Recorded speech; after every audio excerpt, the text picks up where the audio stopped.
Kalau Islam itu sudah suci dari dulu ya. Nah, cuma kita ini pemeluknya itu yang harus menjaga kesucian itu, membuat Islam itu tercoreng. Nah, corengnya Islam itu karena siapa sih ya? Karena pemeluknya sendiri yang kemudian tergoda dengan harta, tahta, wanita. Mengejar ridha Allah, itulah yang harus kita lakukan. Zikrullah itu membuat kita cepat untuk bahagia. Dengan mengingat Allah, yang namanya hati itu menjadi tenang. Waalaikumsalam. Wah, jumpa lagi kita di sore hari ini menjelang buka puasa. Ya. Ini ada pertanyaan, Ustaz. Oke. Menjaga kesucian ajaran Islam di era digitalis. Ya. Gimana caranya menjaga kesucian Islam ya? Kalau Islam itu sudah suci dari dulu ya. Nah, cuma kita ini pemeluknya itu yang harus menjaga kesucian itu.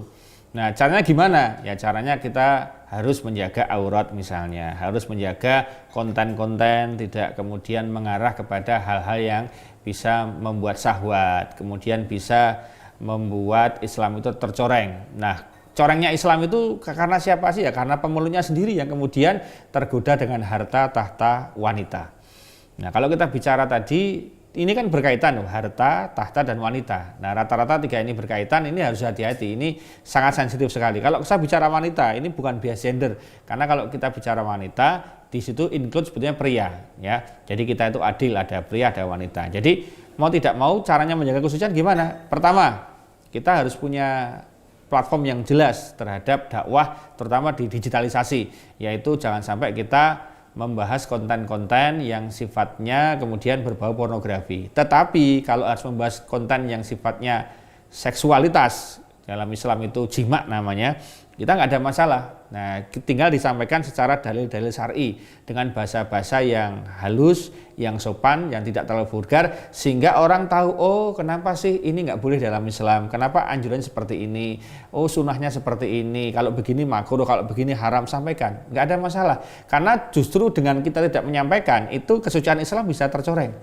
Kadang-kadang kan seperti itu, nggak tahu tentang bagaimana posisi misalnya kalau di agama lain kan ada itu Kama Sutra. Di Islam sebetulnya sudah diatur masalah hubungan seksual misalnya, dari bagaimana melakukannya dengan doa dan sebagainya, sampai dengan kemudian tata caranya komplit dari sebelum menikah sampai kemudian ijab kabul, sampai malam pertama, sampai malam-malam ke sekian ribu, nah itu diatur semua dalam Islam.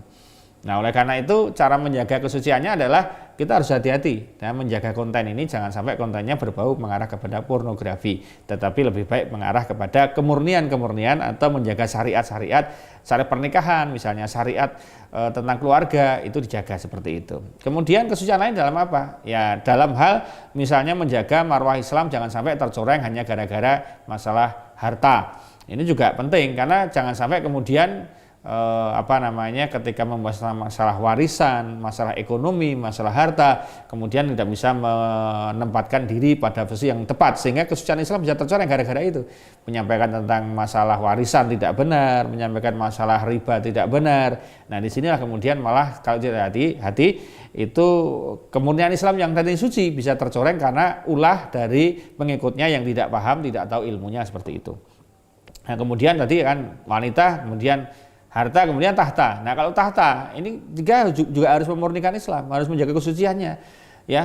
Dan jangan sampai pergantian tahta itu kadang-kadang malah menjadi trouble tersendiri sehingga Islam sangar ya. Kalau pergantian pemimpin, padahal dalam Islam itu kalau kita mau bicara dalam Al-Qur'an, dalam hadis tentang pemimpin itu bagaimana sebuah tampuk pimpinan itu kemudian diserahkan kepada yang lain atau istilahnya diwariskan ataupun diteruskan kalau bahasanya lebih keren itu dalam Islam tidak mengenal istilah sistem sistem pemilihan langsung, itu enggak seperti itu, tidak pemulihan voting itu enggak.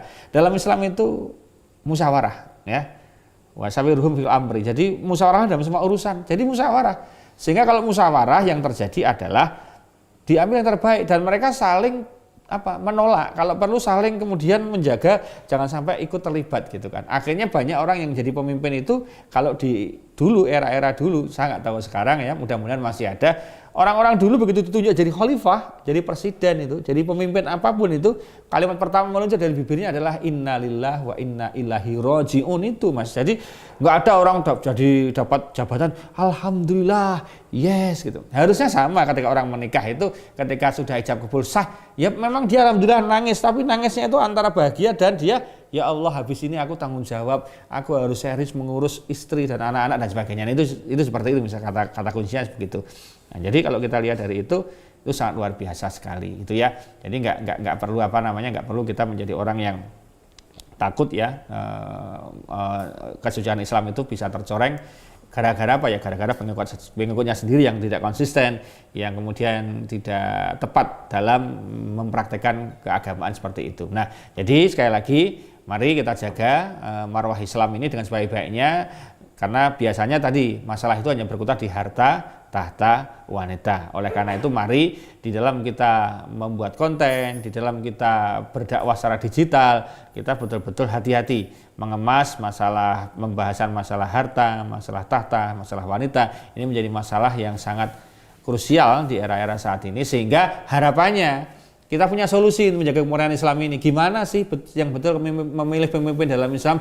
Gimana sih misalnya kita berrelasi dengan lawan jenis, gimana sih misalnya kita dalam hal mencari harta. Nah, itu kita bahas, karena fikih tentang perbankan itu ya munculnya sekarang, fikih tentang asuransi munculnya sekarang, fikih tentang masalah BPJS ya munculnya sekarang, karena dalam dulu belum ada seperti itu. Nah, ini juga penting agar kemurnian Islam tetap terjaga. Nah, perlu kajian-kajian fikih, kemudian usul fikih yang komprehensif, sehingga bisa melihat bagaimana hukum aborsi, bagaimana hukum kemudian adopsi, bagaimana hukum KB, bagaimana hukum pernikahan jarak jauh, bagaimana hukum perceraian jarak jauh. Nah, itu hal-hal seperti itu harus kemudian diikuti.